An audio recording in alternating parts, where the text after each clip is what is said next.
आता पुढचं जे पार्सल आहे तेही आपण ओपन करून पाहूयात. तर हे पार्सल पर्सनली मला खूप आवडलं. याचा रंग वगैरे अगदी मला सुरेख वाटला. तर तुम्ही पाहू शकता छान ट्रॅडिशनल टच आहे ह्या प्रॉडक्टला. तर हा आहे फ्रिजचा कव्हर. तुम्ही पाहू शकता खूप सुंदर असा फ्रिजचा कव्हर हा आलेला आहे. माझ्याकडे फ्रिजवर ऑलरेडी कव्हर आहे, पण मला थोडासा लांब दिसला हा साईजमध्ये. त्यामुळे मी कपाटावर ठेवण्यासाठी ॲक्चुअली हा मागवलेला आहे. मला याचा सोबर लुक फार आवडला आणि तुम्ही पाहू शकता लांबीला हा भरपूर आहे. साईडला असे पॉकेट्स दिलेले आहेत, जेणेकरून तुमच्या काही छोट्या-मोठ्या वस्तू असतील तर तुम्ही यामध्ये ठेवू शकता.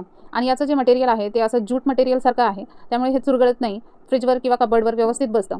फ्रिजच्या कव्हरपेक्षा हा थोडासा लांबीला मोठा आहे आणि कबर्डवर ठेवल्यावर तुम्ही पाहू शकता खूप छान पद्धतीने हा बसलेला आहे. हे लाकडी कबर्ड आहे माझं आणि साईडला असे पॉकेट्समध्ये मी हे फेस पॅक वगैरे ठेवून दिलेले आहेत. या कव्हरच्या दोन्ही साईडला कप्पे दिलेले आहेत. ही होती राईट साईड आणि लेफ्ट साईडला तुम्ही पाहू शकता असेच 3 कप्पे आणखी दिलेले आहेत.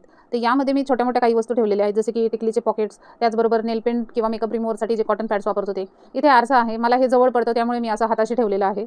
आता इथे थोडीशी ज्वेलरी ऑर्गनाइज करून ठेवली आहे, त्यामुळे मी हे कबर्डवर सध्या ठेवले. हे नंतर मी माझ्या वेगळ्या कबर्डमध्ये ठेवून देईल. तर थोडंसं तुम्ही ते समजून घ्या. तर याची ऑनलाईन प्राईस जवळ-जवळ ₹230 आहे. जर तुम्हाला हे प्रॉडक्ट आवडलं असेल तर याची लिंक डिस्क्रिप्शन बॉक्समध्ये दिलेली आहे. तुम्ही नक्की चेक करू शकता.